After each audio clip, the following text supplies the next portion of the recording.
Chapter 5: The Push and Pull Cycle. So, what exactly is the push and pull cycle? According to Psych Central, the push and pull cycle is described as an emotional roller coaster where a crush can draw a partner close using several non-body language cues such as peacocking, preening, or proximity to gauge the other person's attention. But once these signs are acknowledged, they suddenly pull away by becoming distant, silent, aloof, or emotionally unavailable in order to reestablish control or protect their own emotions.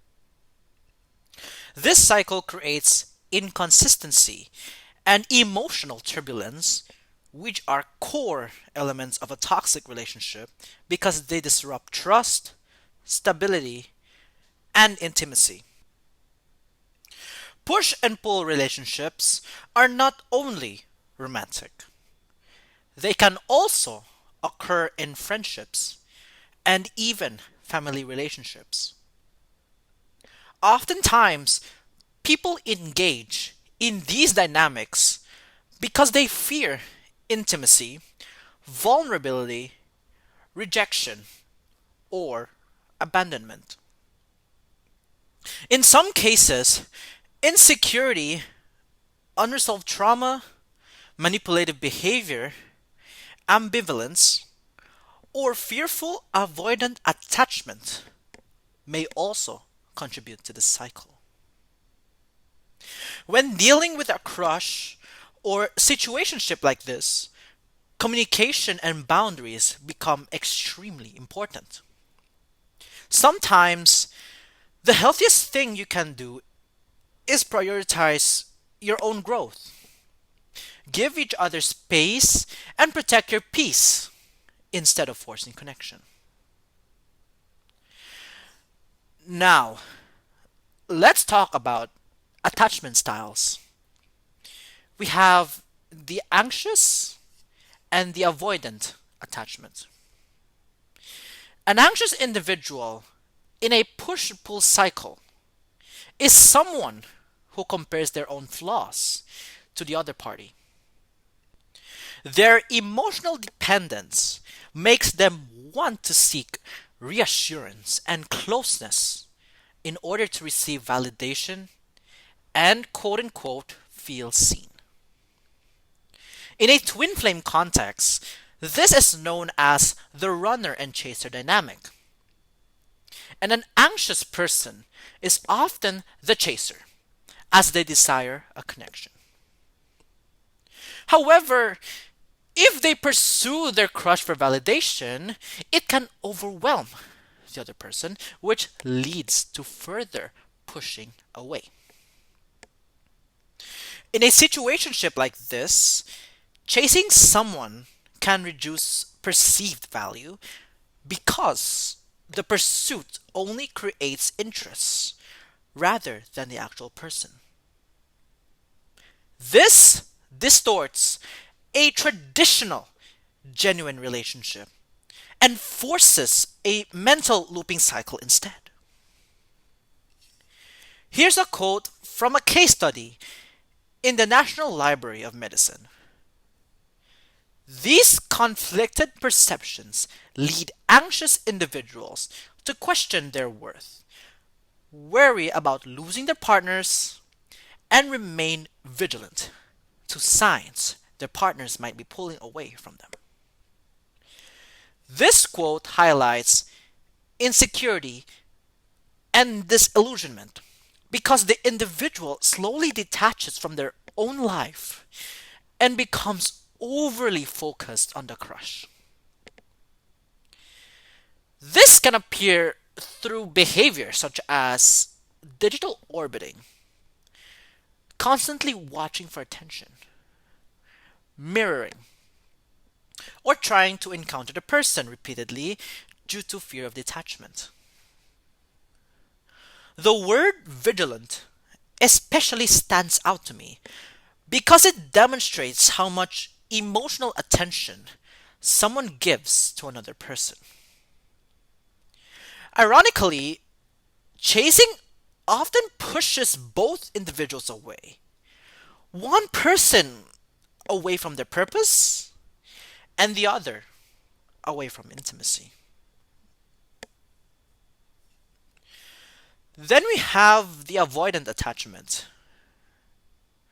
What is an avoidant? An avoidant is someone who struggles with emotional intimacy and often prioritizes independence instead. This may develop as a defense mechanism due to past childhood trauma, loneliness, or a lack of validation.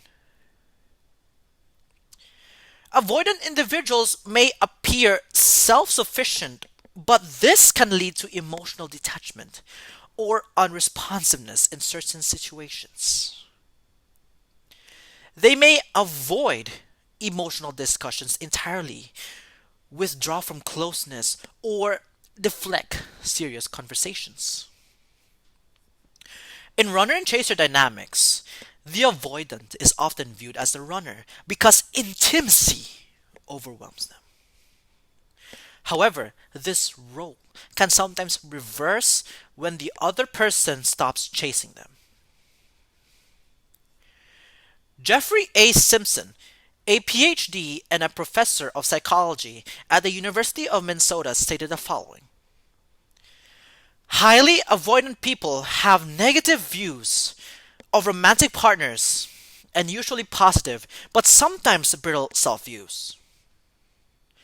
Avoidant people strive to create and maintain independence, control, and autonomy in their relationships because they believe that seeking psychological or emotional proximity to romantic partners is either not possible or undesirable. This demonstrates how avoidant individuals often fear vulnerability and emotional dependence. By orbiting, approaching, or showing signs of attraction, they may feel as though they are risking their social image or losing their sense of identity. As a result, they may retreat into solitude to protect themselves emotionally, even if that means distancing themselves from reality and idealizing their crush from afar. There are two common types of avoidance. We have the dismissive avoidant and the fearful avoidant. A dismissive avoidant highly values independence and often feels uncomfortable with intimacy.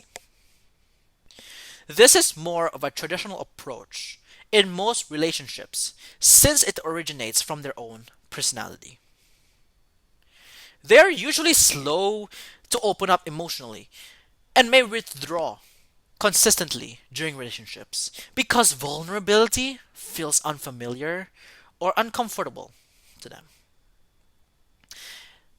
And instead of expressing emotions directly, they often retreat back into their social circle or isolate themselves to regain confidence and emotional control. Then we have the fearful avoidant.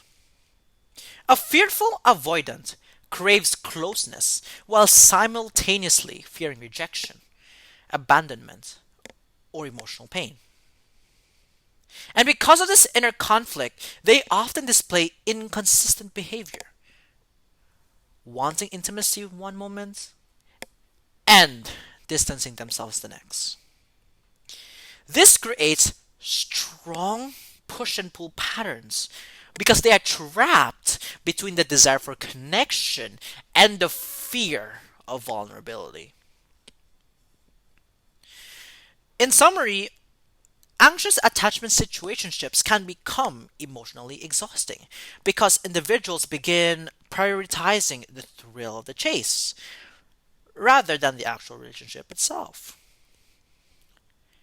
This creates mixed emotions, loss of identity, limerence, and emotional dependency that can distract someone from their own goals, friendships, and personal growth.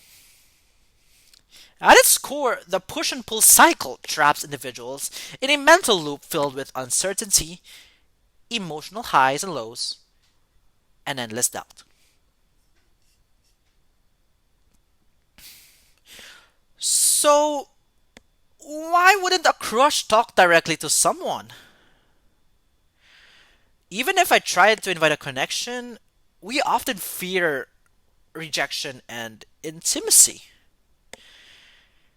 If we keep doing this, eventually we have no choice but to move on and face the reality of the stalemate. Guys, if you ever have a crush and it's still early, this might be your only shot.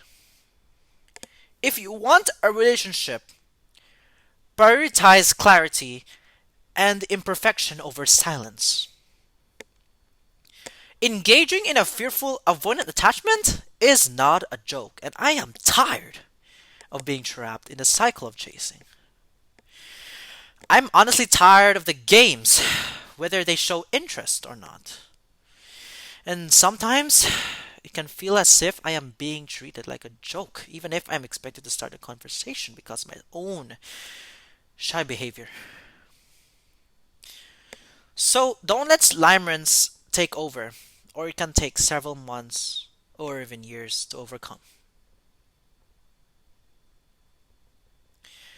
In chapter 6, I will explain the concept of mirroring and the elements that cause us to copy posture, speech, movements, or even clothing.